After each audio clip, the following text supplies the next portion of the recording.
चलिए जानते हैं आज की देश और दुनिया की सिलेक्टेड काम की और महत्वपूर्ण 50 बड़ी खबरों को सिर्फ 10 मिनट में। पर अभी तक आपने इस वीडियो को लाइक नहीं किया तो लाइक कर दीजिए। तो चलिए वीडियो स्टार्ट करते हैं। देश में जल्द शुरू होगी नेजल और दुनिया की पहली डीएनए वैक्सीन, पीएम मोदी ने किया ऐलान। पीएम मोदी आज हिमाचल प्रदेश की मंडी में 11,000 करोड़ की हाइड्रो पावर परियोजना का करेंगे शिलान्यास। कोरोना वैक्सीन की दूसरी और बूस्टर खुराक में रहेगा 9 से 12 महीने का अंतर, केंद्र सरकार ने की योजना तैयार। यूपी में गरजे अमित शाह, बोले अखिलेश के राज में 700 दंगे हुए, पिछले 5 साल में एक भी नहीं, इस बार बीजेपी 300 पार। 1 जनवरी से होंगे कई बड़े बदलाव, आपकी जेब के साथ बजट पर भी पड़ेगा सीधा असर, जानिए सब कुछ। दिल्ली में सीएम केजरीवाल के घर के बाहर किसानों का प्रदर्शन, बीजेपी ने किया समर्थन। किसान नेता राकेश टिकैत ने पूंजीपति अडानी पर किया कटाक्ष, कहा लोन लुटाने के लायक नहीं मगर बैंक खरीदने की क्षमता। ट्रेन में वरिष्ठ नागरिकों को फिर से मिलेगी किराए में छूट, रेलवे जल्द ही करने जा रहा है घोषणा। भारत के रुख से बिलबिलाया चीन, 2 चीनी वाणिज्यिक समूहों ने सरकार से किया आग्रह, बंद की जाए अनियमित जांच। एम्स के विशेषज्ञों ने बच्चों के टीकाकरण पर सरकार के फैसले को बताया अवैज्ञानिक, कहा पीएम का प्रशंसक हूं पर यह निर्णय निराशाजनक। मन की बात में बोले पीएम मोदी, कोरोना के नए वेरिएंट से रहे सावधान, मिलकर लड़ाई का ले संकल्प। राजनाथ सिंह ने ब्रह्मोस यूनिट का किया शिलान्यास, कहा आक्रमण के लिए नहीं, हमारी तरफ बुरी नजर उठाने वालों के लिए बना रहे मिसाइल। तेज हुई ओमिक्रॉन की रफ्तार, देश में अब तक 452 लोग हुए संक्रमित, महाराष्ट्र और दिल्ली में सबसे अधिक केस। प्रधानमंत्री मोदी के बूस्टर डोज के फैसले पर विपक्षी नेताओं में क्रेडिट की होड़, राहुल गांधी बोले आखिरकार पीएम ने मान ली मेरी बात। पंजाब विधानसभा चुनाव में राहुल गांधी संभालेंगे कांग्रेस के प्रचार की कमान, 3 जनवरी से करेंगे प्रदेश का दौरा। तेलंगाना में ओमिक्रॉन वेरिएंट के बढ़ते प्रसार को देखते हुए 2 जनवरी तक रैलियों और जनसभाओं पर लगी रोक। अखिलेश यादव के करीबी इत्र कारोबारी पीयूष जैन के ठिकानों पर छापेमारी, अब तक मिले 257 करोड़ के 15 किलो सोना और 50 किलो चांदी। पंजाब में विधानसभा चुनाव के लिए अमरिंदर सिंह की पंजाब लोक कांग्रेस में सीटों पर आज समझौता करेगी बीजेपी। ओमिक्रॉन के चलते कर्नाटक में नाइट कर्फ्यू की वापसी, 28 दिसंबर से 10 दिन के लिए रहेगी पाबंदी। राहुल गांधी का बयान, कृषि मंत्री ने मोदी की माफी का किया अपमान, तीनों विवादित कानून फिर से लाए तो होगा अन्नदाता सत्याग्रह।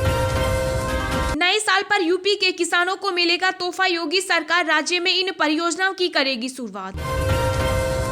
किसान संगठनों के यू टर्न पर बोले केंद्रीय मंत्री गजेंद्र सिंह, कहा फायदे और नुकसान का आकलन जरूरी। दिग्विजय सिंह के जिंस मोबाइल वाले बयान पर भाजपा का हमला, कहा कांग्रेस को इन्हें पार्टी से निकाल देना चाहिए। बढ़ते कोरोना संक्रमण के बीच आई राहत भरी खबर, अभिभावक बोले बच्चों के टीकाकरण से दूर होगी टेंशन। अमेरिकी अंतरिक्ष एजेंसी नासा का powerful James Webb telescope launch, ब्रह्मांड के कई रहस्य सुलझाने में मिलेगी मदद। विश्व स्वास्थ्य संगठन की चेतावनी, देश के इस राज्य में आ सकते हैं ओमिक्रॉन विस्फोट, दी ये सलाह। लोकसभा अध्यक्ष ओम बिरला ने कहा भारत संयुक्त अरब अमीरात मैत्री समूहों के गठन से सांसदों के बीच और बढ़ेगा सहयोग। कांग्रेस ने तुगलक से की पीएम मोदी की तुलना, सरकार से पूछे सवाल, कहा बातें बनाने और टीवी पर लाने से नहीं भरेंगे जख्म। नागालैंड से अफस्पा हटाने के लिए बनेगी कमेटी, 45 दिनों के भीतर सौंपी रिपोर्ट, अमित शाह ने राज्य सरकार के साथ की बैठक। मध्य प्रदेश में नहीं होंगे पंचायत चुनाव, कैबिनेट ने रद्द करने के प्रस्ताव पर लगाई मुहर। कांग्रेस नेता गुलाब नबी आजाद ने धर्मांतर को ठहराया सही, बोले तलवार के डर से नहीं बल्कि प्रभावित होकर धर्म बदलवाते हैं लोग। हिमाचल प्रदेश में ओमिक्रॉन का पहला मामला आया सामने, कन्नाडा से लौटी थी संक्रमित महिला। मुंबई की धारावी में क्लीन अप फाउंडेशन की मुहिम, 2000 से ज्यादा मजदूरों को लगी फ्री वैक्सीन।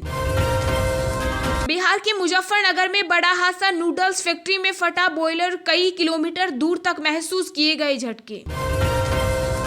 1 जनवरी से नए अवतार में नजर आएगी यूपी पुलिस, कंधे पर नजर आएगा नया मोनोग्राम। अगले 3-4 दिनों में बिहार, झारखंड, पश्चिम बंगाल सहित इन राज्यों में भारी बारिश की आशंका। उत्तर भारत में बढ़ेगी शीतलहर। महाराष्ट्र के पालघर में महसूस किए गए भूकंप के हल्के झटके। रिक्टर स्केल पर 3.9 रही तीव्रता। सन्नी लियोनी के मधुबन में राधिका गाने पर नहीं थम रहा विवाद। अब मध्य प्रदेश के मंत्री नरोत्तम मिश्रा ने दी कार्रवाई की चेतावनी। जी हाँ दोस्तों, और भी बहुत बड़ी काम की खबरें निकल कर आ रही हैं, इसलिए वीडियो को लास्ट तक जरूर देखना। तो चलिए अब जानते हैं जो महत्वपूर्ण खबरें हैं उनको विस्तार से। पर इससे पहले अभी तक आपने इस वीडियो को लाइक नहीं किया तो लाइक कर दीजिए। देश में जल्द शुरू होगी नेजल और दुनिया की पहली डीएनए वैक्सीन। पीएम मोदी ने किया ऐलान। जी हाँ, देश में फिर से सिर उठा रही कोरोना महामारी और सामने आने वाले इसके नए वेरिएंट ओमिक्रॉन के खतरे को देखते हुए जल्द ही नाक से दी जाने वाली वैक्सीन की शुरुआत हो जाएगी। इसकी घोषणा खुद प्रधानमंत्री नरेंद्र मोदी ने अपने संबोधन में की। उन्होंने इस दौरान देशवासियों से ओमिक्रॉन के नए खतरे से निपटने के लिए लापरवाह न होने की भी अपील की। उन्होंने कहा कि इस बात के पुख्ता प्रमाण है कि इस बीमारी से केवल और केवल सावधान रहते हुए ही लड़ा जा सकता है। इसलिए मास्क का उपयोग, साफ सफाई और एक दूसरे से दूरी बनाए रखने की आदत को किसी भी सूरत में न छोड़ें। पीएम मोदी ने कहा कि तेजी से सामने आ रहे वेरिएंट के साथ ही हमारी क्षमता, ताकत और आत्मविश्वास भी बढ़ सकता है। उन्होंने बताया कि देश में फिलहाल 18 लाख आइसोलेशन बेड मौजूद हैं। इसके अलावा 5 लाख ऐसे बेड हैं जिनके साथ ऑक्सीजन सपोर्ट है। साथ ही मुश्किल घड़ी में साथ देने के लिए 1,40,000 आईसीयू बेड भी उपलब्ध हैं। करीब 90,000 बेड केवल बच्चों के लिए मौजूद हैं।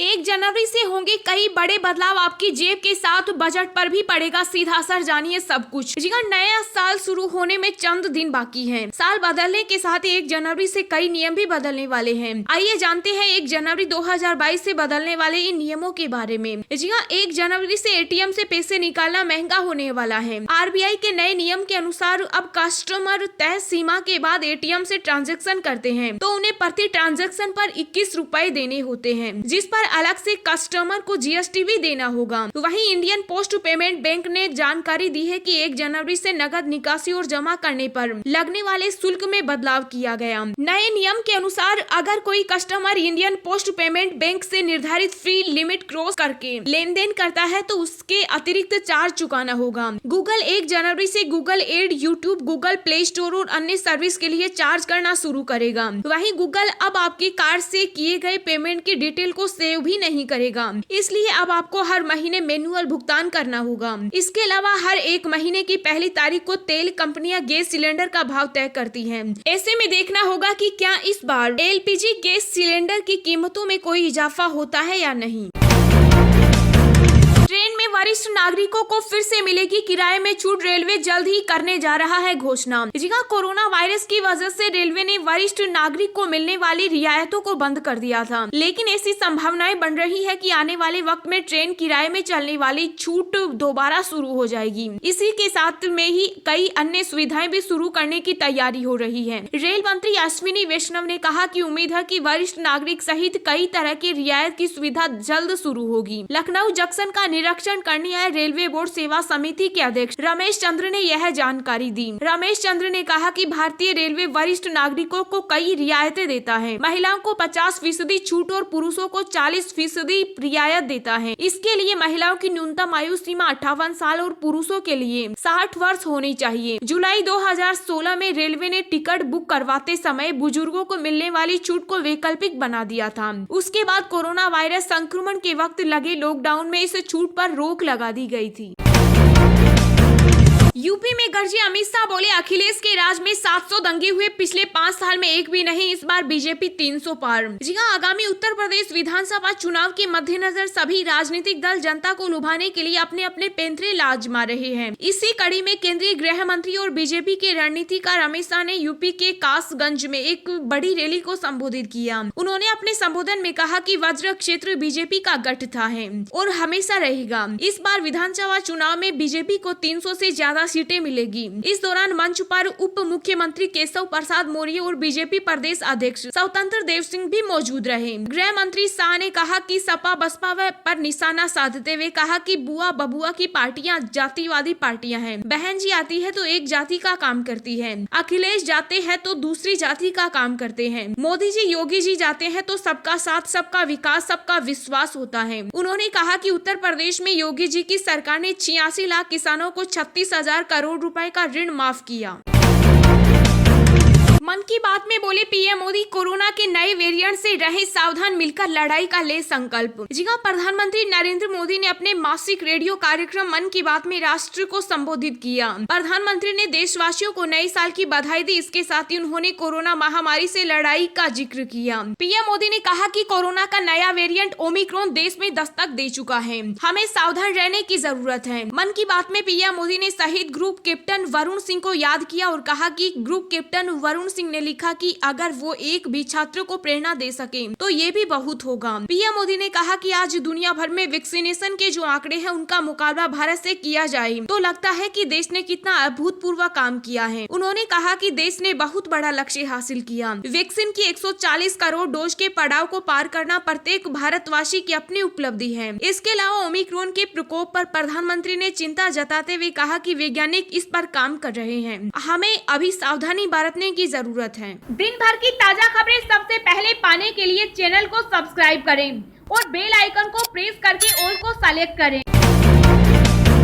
मौसम विभाग का अलर्ट, देश के इन राज्यों में होगी भारी बारिश, पहाड़ों में बर्फबारी के साथ ही ठंड बढ़ने के हैं आसार। जी हां, भारतीय मौसम विभाग ने देश के कई राज्यों में बारिश होने की संभावना जताई। अगले कुछ दिनों में मध्य प्रदेश, छत्तीसगढ़, बिहार, राजस्थान सहित कुछ राज्यों में छिटपुट बारिश और जम्मू, हिमाचल प्रदेश और अन्य क्षेत्रों में ओलावृष्टि की भविष्यवाणी की है। IMD ने कहा कि एक ताजा पश्चिमी विक्षोभ और इससे प्रेरित चक्रवाती परिसंचरण उत्तर पश्चिम भारत और मध्य भारत को प्रभावित कर सकता है। IMD के एक ताजा अपडेट के अनुसार इसके प्रभाव से अगले 5 दिनों के दौरान पश्चिम बंगाल, सिक्किम, अरुणाचल प्रदेश, असम, मेघालय, नागालैंड, मणिपुर, मिजोरम और त्रिपुरा में भी हल्की बारिश होने की संभावना बनी हुई है। मौसम विभाग के अनुसार जम्मू कश्मीर, उत्तराखंड, हिमाचल प्रदेश में अगले 3-4 दिनों तक बारिश और बर्फबारी होने की संभावना है। इससे अगले हफ्ते पूरे उत्तरी भारत समेत मैदानी इलाकों में ठंड बढ़ने के आसार है। पश्चिम विक्षोभ के कारण दिल्ली NCR में 28 दिसंबर तक कई इलाकों में हल्की बारिश हो सकती है।